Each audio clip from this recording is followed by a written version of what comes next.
তো সকাল সকাল আবার সব কিছু কাজ সেরে রান্নাঘরে ঢুকলাম। আর রান্নাঘরে ঢুকতে এই যে এত সব আমি সবজিগুলো আগে কেটে রেখেছিলাম। সকাল সকাল পুজো টুজো কমপ্লিট করে সবজি টবজি কেটে তারপর আমি কচুটা চাপিয়েছি। আর কচুর তরকারি আমার মানে কচুর ঘন্ট ধরতে গেলে আমার খেতে খুবই ভালো লাগে, আর আমাদের বাড়ির প্রত্যেকে ভালোবাসে। মানে চাপিয়েছিলাম এক কড়ায়, তারপর হালকা থালাটা উঠিয়ে দেখি যে এরকম, তারপর দেখবেন যে লাস্টে এইটুকু হবে, অল্প একটু।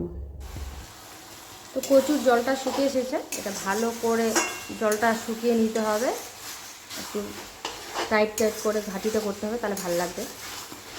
আর এখানে দেওয়া হয়েছে রসুন, পেঁয়াজ, কাঁচা লঙ্কা এসব দিয়ে রান্না করি। শুকনো লঙ্কা বাটা দিই না, আর রসুন বাটাও দিই না, সব কিছু গোটা গোটাই থাকে। এই ঘন্ট করতে করতে সব কিছু কী হয়ে যায়, মিক্সড হয়ে যায়। রান্না করার সময় দিই এক কড়াই, তারপর অল্প হয়, তারপর আরও অল্প, শুকিয়ে গেলে এতটুকু হয়ে যায়। তারপর এখন আমি চাপিয়েছি করলার তরকারি করবো, তার জন্য আলুটা আমি চাপিয়ে দিয়েছি। তো রান্নাটা একটু আলাদা রকমভাবে আজকে করবো, যেহেতু এটা করলার তরকারি। উচ্ছে দিয়ে তরকারি আমার খুব বেশ ভালোই লাগে, তো ভাবলাম যে আজকে সব কিছুই আছে, যখন মাছটাও আছে তাহলে আজকে উচ্ছেটাই করি। তো আলুগুলো একদম ঝিরিঝিরি করে কেটে নিয়ে তারপর মশলা টশলা সব কিছু করে নিয়েছি, একদম রেডি করে নিয়েছি। তো এখন লবণ আর হলুদটা আমি পরিমাণ মতো দিয়ে দেবো, আপনারাও পরিমাণ মতো দিয়ে দেবেন। যারা এই তরকারিটা একবারও রান্না করেননি, এইভাবে রান্না করে দেখতে পারেন, খুবই ভালো লাগে খেতে আর কি। আলুগুলো ভাজা ভাজা হচ্ছে, তার সাথে সাথে এই মশলাটাকে ভালোভাবে ভাজা ভাজা হয়ে যাবে। আর যেহেতু একদমই পাতলা পাতলা করে কেটেছি, তো আমার মনে হয় না যে জল দিয়ে সিদ্ধ করা দরকার, হালকা একটু পরে জল দেবো, কারণ কলাটা একটু দেবো। কারণ কলাটা জল দিয়ে সিদ্ধ করতে গেলে কী হয়ে যাবে, কষা বাটানো, এটা ধরতে গেলে কষাই হচ্ছে, মশলাটা ভাজা হচ্ছে, আলুটা ভাজা হচ্ছে একসাথে। কলাটা দেওয়ার আগে অল্প একটু জল দিয়ে ভালো করে কলাটাকে একটু করে নেবো, তাহলে কিন্তু উচ্ছে ঝরে। তো দেখতে পাচ্ছেন মশলাটা প্রায় ভাজা ভাজা হয়ে গেছে, আলুটাও ভাজা ভাজা হয়ে গেছে। এবং আমি এখন একটু জল দেবো,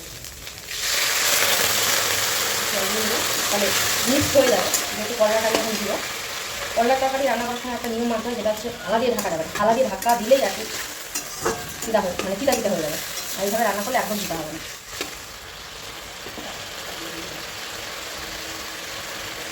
তো লবণটা আর একটু লাগবে।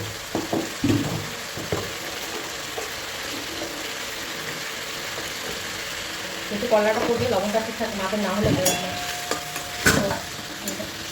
করলাটা দিলাম, খোলাই থাকবে, এটা কোনোরকমভাবে এটা চাপা দেবো না। যেরকম শুক্তো রান্না অনেকে ভালো লাগে, আমার আবার শুক্তোটা ভালো লাগে না, দুধ অনেক কিছু দেয়, দুধ না দিয়েও রান্না করা যায়। আমার আবার এই উচ্ছে করলা দিয়ে আমার এই মাছের ঝোলটা দারুণ টেস্টি লাগে। অনেকের হয়তো পছন্দ হবে না, আমাদের একদম গ্রাম বাংলার এটা খাওয়ার নিয়ে, শহরে এটা কমই খায়, অনেকে ধরতে গেলে খাই না, জানি না। তো এটা হালকা জলটা শুকিয়ে এসেছে, দেখতে পাচ্ছেন জলটা অনেকটা শুকিয়ে এসেছে। ওটাকে একটু ভালো করে নেড়ে চেড়ে কষার মতো আর কি হালকা করে একটু কষিয়ে নিতে হবে, নিয়ে জলটা ছেড়ে দিতে হবে। যেহেতু আলু আর মশলাটা আমি আগেই কষিয়ে নিয়েছি, ভালো করে ভেজে নিয়েছি, একটু করলাটা দিলাম, তো একটু করলাটাকে হালকা করে কষিয়ে নেবো, বেশি নাড়াঘাটা করলে আবার চিটা হয়ে যাবে। তাছাড়াও কিন্তু আমাদের বাড়িতে আরও অনেক মেনু হয়েছে, সেটা হচ্ছে বাটা মাছ। বাটা মাছ, এটা সরষা বাটা দিয়ে হয়েছে। তো আমার ভালো লাগে না অতটা বাটা মাছ, আমার পছন্দ নয়, তো ওই জন্য আমি আমার জন্য করলা দিয়ে মাছের ঝোলটা আজকে করছি। তো মাঝে মধ্যে আমি এই রেসিপিটা করি যখন বাড়িতে করলা থাকে, যেহেতু আমি একা খাই তবুও অনেকটাই হয়ে গেছে আলুটা কাটা। তো আমি হালকা কষিয়ে নিলাম, আর আমি মাছগুলোকে দিয়ে দিলাম, আর এই মাথাটা একটু হালকা একটু ভেঙে দিয়েছি, এই তরকারির টেস্টটা একটু আলাদা হবে। তো এখন আমি ঝোলের জন্য জল দিই।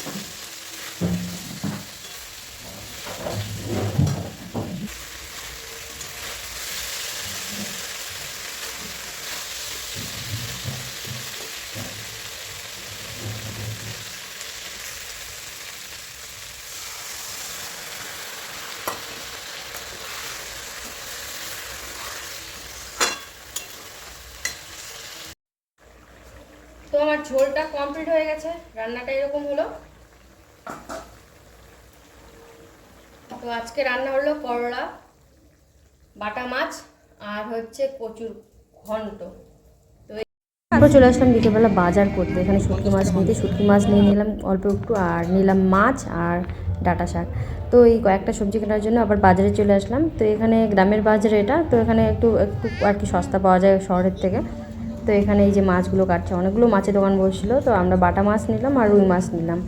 আর আমার এই যে পুচকি পুচকি খাচ্ছে খুরমা, খুরমা খেতে খুব ভালোবাসে, তো খুরমা নিয়ে দেওয়া হয়েছে। তারপর এখানে একটু ঘুরিয়ে টুরিয়ে এই জায়গাটা দেখে ঘোরার জন্য এখানে একটু আসলাম। সূর্যাস্ত যাচ্ছে, খুব সুন্দর একটা দৃশ্য, অসাধারণ লাগে সূর্যাস্ত আর সূর্য মানে যে ওঠে সেই দৃশ্যটা দেখতে সবসময় দেখা যায় না। আর আমাদের বাড়ি থেকে মানে সূর্যের মুখই দেখা যায় না, সূর্য ডোবাকে একটু দুপুর হয়ে গেলে রোদটা যে চলে যায় আর রোদের মুখ দেখা যায় না।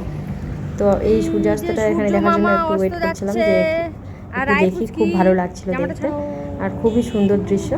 আর এই যে আমার পুচকিটা একটু নাচ করলো, নাচ করে টোরে তারপর আমরা ভাবলাম যে অনেকক্ষণ তো হলো, তাহলে এবার বাড়ির দিকে রওনা দেওয়া যায়।